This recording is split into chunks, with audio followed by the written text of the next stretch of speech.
Good morning students. जैसे आप लोगों को पता है कि कल हम लोगों ने फ़िल्टर का टॉपिक जो है वो कंप्लीट कर लिया था। चारों टाइप के फ़िल्टर हम लोगों ने अच्छे से पढ़ लिए थे। सो आज हम लोग नया टॉपिक पढ़ने वाले हैं, जो कि कैरेक्टरिस्टिक ऑफ पावर सप्लाई। अब देखो, हम लोग जो फ़िल्टर या रेक्टिफायर पढ़ रहे हैं, तो एक बार फिर से तुमको रिवाइज़ कर दे रही हूँ ये टॉपिक्स कहाँ से आ रहे हैं। तो सबसे पहले हम लोगों ने पावर सप्लाई का ब्लॉक डायग्राम पढ़ी थी, आपको याद है। तो मैंने बताया था कि ट्रांसफार्मर 11th में हो चुका है, रेक्टिफायर पढ़ लिया हम लोगों ने, उसके बाद फिल्टर पढ़ लिया। अब फिल्टर के बाद यहाँ क्या होता है, वोल्टेज रेगुलेटर होता है। तो वोल्टेज रेगुलेटर जो है, इन वोल्टेज रेगुलेटर का टॉपिक जो है, वोल्टेज रेगुलेटर का टॉपिक जो है स्टार्ट करने के पहले हमको कुछ टॉपिक पढ़ने हैं, एक दो टॉपिक्स। तो क्योंकि उसका काम जो है वो वोल्टेज रेगुलेटर में आता है, तो इसीलिए वोल्टेज रेगुलेटर पढ़ने के पहले हम लोग एक टॉपिक पढ़ने वाले हैं जो कि बहुत इंपॉर्टेंट है एग्जाम के लिए, for 4 marks, characteristic of an ideal power supply. ठीक है, इसको वेरी वेरी इंपॉर्टेंट करना है तुमको 4 मार्क के लिए। ठीक है, इसमें हमको क्या देखना है कि अगर हम कोई आइडियल पावर सप्लाई बोलते हैं, ठीक है, किसी पावर सप्लाई को हम लोग अगर आइडियल बोलते हैं या बहुत अच्छा बोलते हैं, तो कैसे हम लोग चेक करेंगे। अगर कोई अपने को बोलता है कि ये पावर सप्लाई आइडियल है, तो हम लोग कैसे पहचानेंगे कि वो आइडियल है या नहीं है। तो इसीलिए कुछ पैरामीटर जो है, 5 पैरामीटर्स दिए हुए हैं, 5 कैरेक्टरिस्टिक रहती है आइडियल पावर सप्लाई की। वो अगर हम लोग चेक मतलब उसमें चेक करते हैं पावर सप्लाई में, तो उससे हम लोग अंदाजा लगा सकते हैं कि either that power supply is ideal और नॉट। ठीक है, तो कोई भी पावर सप्लाई जो आइडियल होता है उसमें 5 कैरेक्टरिस्टिक होती है आइडियल पावर सप्लाई की। पहली होती है लोड रेगुलेशन, दूसरी होती है लाइन रेगुलेशन, तीसरी होती है आउटपुट इम्पीडेंस, फिर होती है रिपल रिजेक्शन और ओवरलोड प्रोटेक्शन। ऐसी 5 कैरेक्टरिस्टिक कौन सी, load regulation, line regulation, output impedance, ripple rejection और ओवरलोड और ओवर वोल्टेज प्रोटेक्शन। ठीक है, अब एग्जाम में तुमको जो है क्वेश्चन ऐसा आएगा कि explain the following characteristic of power supply. Means ऐसे नहीं आएगा क्वेश्चन कि explain any 3 characteristic of power supply और explain any 4 characteristic of power supply, ऐसे टाइप का क्वेश्चन नहीं रहेगा। तो कैरेक्टरिस्टिक के नाम देख के रहेंगे और तुम लोगों को उसको एक्सप्लेन करना है। Means explain the following characteristic of power supply, ऐसे देख के रहेगा। तुमको वही पर्टिकुलर जो पूछा है उसी कैरेक्टरिस्टिक को तुमको क्या करना है, एक्सप्लेन करना है। तो पहली कैरेक्टरिस्टिक होती है लोड रेगुलेशन।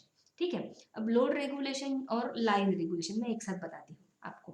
ठीक है, एक चीज हमेशा याद रखना कि लोड जो होता है वो आउटपुट के पास में रहेगा, आउटपुट जिसको हम लोग लोड बोलते हैं, और लाइन किसको बोलेंगे, इनपुट को बोलेंगे।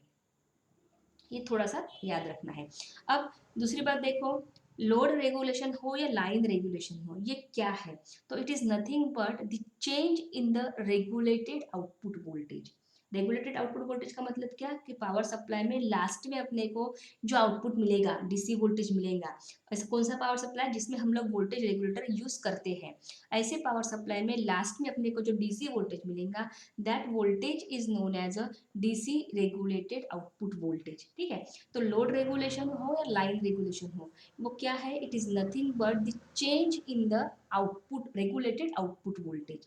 ठीक है, अब दोनों अगर आउटपुट वोल्टेज का चेंज है, तो what is the difference between this two characteristic, right. Basic difference जो होता है, basic difference between load regulation and line regulation is a change. Means change किस में आ रहा है, दोनों क्या है, दोनों तो चेंज इन आउटपुट वोल्टेज है, लेकिन दोनों के कंडीशंस अलग अलग होती हैं। ठीक है, तो अलग अलग कंडीशन क्या रहेंगी, देखो। अगर लोड रेगुलेशन रहता है, तो ये तो चेंज रहेगा ही आउटपुट वोल्टेज का, लेकिन कब, when load current changes from minimum to maximum value. अब लोड करंट क्या होता है, तो जैसे हम लोगों को पता है, हम लोग लास्ट में आरएल लगाते हैं जिसको हम लोग लोड रेजिस्टर बोलते हैं। तो उस लोड रेजिस्टर के थ्रू जो करंट फ्लो होता है, that current is known as a load current. तो ये लोड करंट जब मिनिमम से मैक्सिमम चेंज होगा, तो एट दैट टाइम तुम्हारा आउटपुट वोल्टेज क्या चेंजेस दिखाएगा, कितना चेंज देगा अपने को, that change is known as a load regulation. ठीक है, इस लोड रेगुलेशन को लोड इफेक्ट भी बोलते हैं। तो इसको डिफाइन कैसे करेंगे हम लोग, कि load regulation is defined as a change in regulated output voltage when load current changes from minimum to maximum। ठीक है, अब कैसे उसको कैलकुलेट करेंगे, तो फॉर्मूला देके रहता है। फॉर्मूले में देखो, लोड, पहले हम लोग लोड रेगुलेशन जो है, लोड रेगुलेशन को कैलकुलेट करेंगे। उसके लिए फॉर्मूला है कि load regulation L R equals V N L minus V F L. V N L में इसका क्या होता है कि voltage at no load, and V F L क्या होता है, वोल्टेज एट फुल लोड। इसका मतलब जब लोड करंट जीरो रहेगा तो आउटपुट वोल्टेज कितना रहेगा, माइनस जब लोड करंट मैक्सिमम रहेगा तो आउटपुट वोल्टेज क्या रहेगा वो हम वैल्यू पुट करेंगे हम लोग, तो हमको लोड रेगुलेशन मिलेगा। और परसेंटेज के टर्म में लोड रेगुलेशन जो है वो कैलकुलेट किया जाता है। तो परसेंटेज कैसे निकालेंगे, तो V N L minus V F L upon V F L into 100 करेंगे तो अपने को परसेंटेज लोड रेगुलेशन मिलेगा। अब देखो थेरोटिकली कंसेप्ट तुमको थोड़ी अलग लगेंगी या समझ में शायद थोड़ी कम आएंगी। ये जो है ये इसलिए तुमको थोड़ी सी कंफ्यूजिंग लगेंगी क्योंकि ये प्रैक्टिकल पार्ट है। जैसे लोड रेगुलेशन क्या होता है ये हमको प्रैक्टिकल है, ठीक समझ में है ना। लोड रेगुलेशन और लाइन रेगुलेशन फाइंड आउट करना, ऐसे दो अलग अलग प्रैक्टिकल्स अपने को 12th में परफॉर्म करने हैं। जब तुम लोग वो प्रैक्टिकल्स करोगे तो हम उसी प्रैक्टिकल में, पहले प्रैक्टिकल में लोड रेगुलेशन फाइंड आउट करेंगे। मतलब अब उसमें हम लोग देखेंगे कि जीरो लोड होता है या नो लोड होता है तो करंट वोल्टेज कितना दिखाता है, या फुल लोड होगा तो वोल्टेज क्या दिखाएगा, फिर उनको माइनस करके कैसे हम लोग लोड रेगुलेशन फाइंड आउट करते हैं वो हम लोग पढ़ने वाले हैं। अब हम लोग जैसे कि हमारा अभी ऑनलाइन क्लास चालू है, हम लोग जो है प्रैक्टिकल यहाँ पे नहीं दिखा सकते, आपको करके नहीं दिखा सकते क्योंकि सारे लेबोरेटरी इंस्ट्रूमेंट्स होते हैं। तो जब हम लोग प्रैक्टिकल करेंगे कॉलेज में तो तुम्हारी बहुत अच्छे से ये लोड रेगुलेशन और लाइन रेगुलेशन की कंसेप्ट जो है वो क्लियर हो जाएंगी। तो अभी के लिए थोड़ा थेरोटिकली तुमको याद रखना पड़ेगा, और प्रैक्टिकल जब तुम लोग करोगे तो तुम्हारे और आइडिया उसके बारे में क्लियर होंगे। ठीक है, अब दूसरी जो होती है वो लाइन रेगुलेशन। अब लाइन रेगुलेशन भी क्या होता है कि it is nothing but the change in DC regulated output voltage. लेकिन कंडीशन इसमें क्या रहेंगी कि when line voltage changes from minimum to maximum.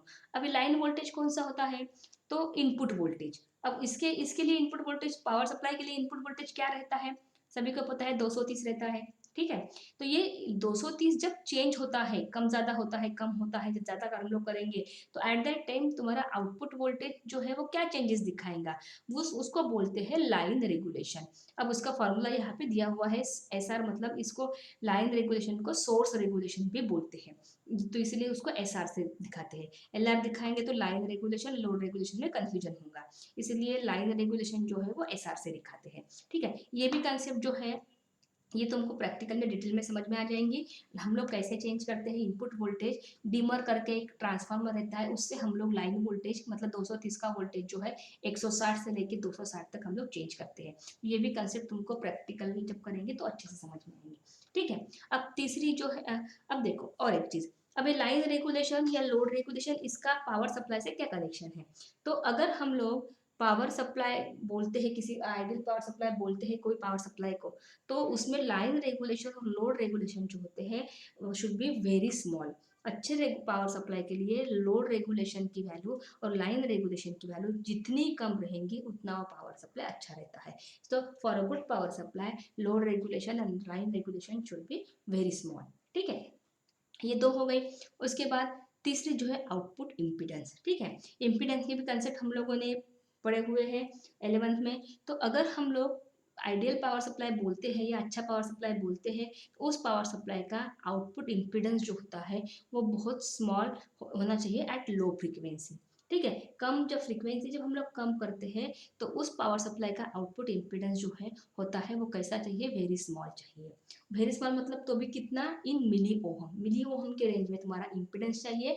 कब, एट अ लो फ्रीक्वेंसी। अगर ज़्यादा रहता है उसका आउटपुट इम्पीडेंस तो हम लोग उसको अच्छा पावर सप्लाई नहीं बोल सकते हैं। ठीक है, उसके बाद तीसरा जो है वो है रिपल रिजेक्शन। अब रिपल जो है हम लोगों ने अभी पढ़ा था कि ये रिपल्स क्या इंडिकेट करते हैं कि इनपुट वोल्टेज में क्या चेंजेस दिख रहे हैं, या अनवांटेड एसी कंपोनेंट जो होते हैं उसको हम लोग रिपल बोलते हैं, बराबर है।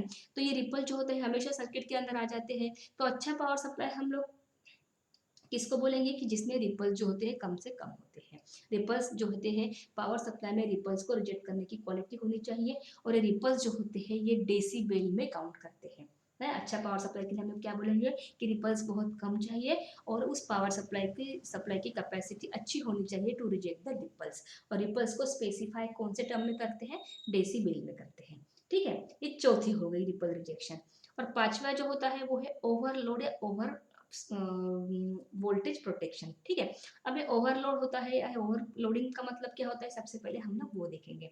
अब देखो पावर सप्लाई में जो होता है अगर कुछ ओवरलोडिंग हो गया है तो बहुत सारा करंट जो होता है वो फ्लो होता है, जिसकी वजह से पूरा पावर सप्लाई तुम्हारा डैमेज हो सकता है ना। अगर पावर सप्लाई में किसी रीजन से ओवरलोडिंग हो गई, ज़्यादा लोड हो गया, तो पावर सप्लाई क्या करता है, पावर सप्लाई में बहुत सारा करंट जो होता है वो फ्लो होने लगता है, जिसकी वजह से तुम्हारा पूरा सर्किट जो है वो डैमेज हो सकता है। बराबर है। अब ये जो होता है डैमेज अगर हो गया है तो हमको क्या करना चाहिए कि अच्छा अगर पावर सप्लाई है तो ऐसी अगर ओवरलोडिंग कभी होती है तो पावर सप्लाई में वो फैसिलिटी होनी चाहिए। कौन सी फैसिलिटी?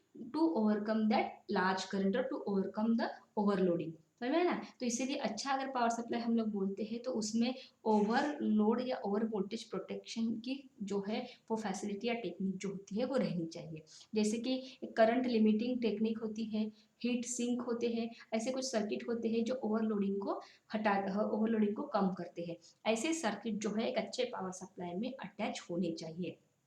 समझ में है ना। तो हम लोग अगर ऐसा अटैच रहता है तो हम लोग उस पावर सप्लाई को अच्छा या आइडियल पावर सप्लाई बोल सकते हैं। ठीक है। ऐसी 5 कैरेक्टरिस्टिक जो है वो आइडियल पावर सप्लाई की है। समझ में आ गया क्या? फिर से एक बार देखो। पहली प्रॉपर्टी होती है लोड रेगुलेशन और लाइन रेगुलेशन दूसरी है। ये दोनों क्या है? It is change in the DC regulated output voltage. When load के लिए क्या रहेगा? When load current changes from minimum to maximum. और लाइन के लिए क्या रहेगा? व्हेन इनपुट वोल्टेज या line voltage changes from minimum to maximum और when it is changes over a specified range. ठीक है। उसके बाद दोनों के फॉर्मूले दिए हैं। आउटपुट इंपीडेंस की और अच्छे पावर सप्लाई के लिए दोनों क्या होने चाहिए? कम से कम होने चाहिए, मतलब उसकी वैल्यू जो है वो बहुत कम चाहिए। आउटपुट इंपीडेंस के बारे में हम लोग क्या बोलेंगे कि अच्छा पावर सप्लाई अगर होता है तो उसका आउटपुट इम्पीडेंस जो है वो बहुत कम चाहिए at low frequency. Ripple rejection हम क्या बोलेंगे कि कोई भी अच्छे पावर सप्लाई में रिपल्स को रिजेक्ट करने की कैपेसिटी होनी चाहिए। रिपल्स जो है कम से कम आने चाहिए। तो एक अच्छे पावर सप्लाई में रिपल रिजेक्ट करने की क्वालिटी होनी चाहिए। और ये रिपल्स जो होते हैं वो डेसीबल में स्पेसिफाई करते हैं। उसके बाद फिफ्थ क्या थी? ओवर वोल्टेज और ओवरलोड प्रोटेक्शन थी। ओवर वोल्टेज और ओवरलोड मतलब क्या? कि सर्किट में जब ओवरलोडिंग हो जाती है तो बहुत सारा करंट जो है वो फ्लो होने लगता है, जिससे सर्किट डैमेज हो सकता है। इसलिए एक अच्छा पावर सप्लाई जो होता है वो ओवरलोड प्रोटेक्शन से अच्छे पावर सप्लाई में ओवरलोड प्रोटेक्शन की टेक्निक होनी चाहिए। मतलब कौन सी? जैसे for example current limiting technique हो गया, या फिर हम लोग हीट सिंक बोलते हैं, कूलिंग फैंस बोलते हैं। ऐसे सर्किट जो होते हैं वो पावर सप्लाई में होने चाहिए, ताकि ओवरलोडिंग अगर होती है तो हम लोग कम का सर्किट जो है वो डैमेज होने से बचेगा। ठीक है। तो आज का हमारा ये कैरेक्टरिस्टिक ऑफ पावर सप्लाई का टॉपिक यहाँ पे कंप्लीट हो गया। नेक्स्ट क्लास में हम लोग देखेंगे वोल्टेज रेगुलेटर। ठीक है। उसके वन बाय वन हम लोग टॉपिक्स पढ़ेंगे। ठीक है।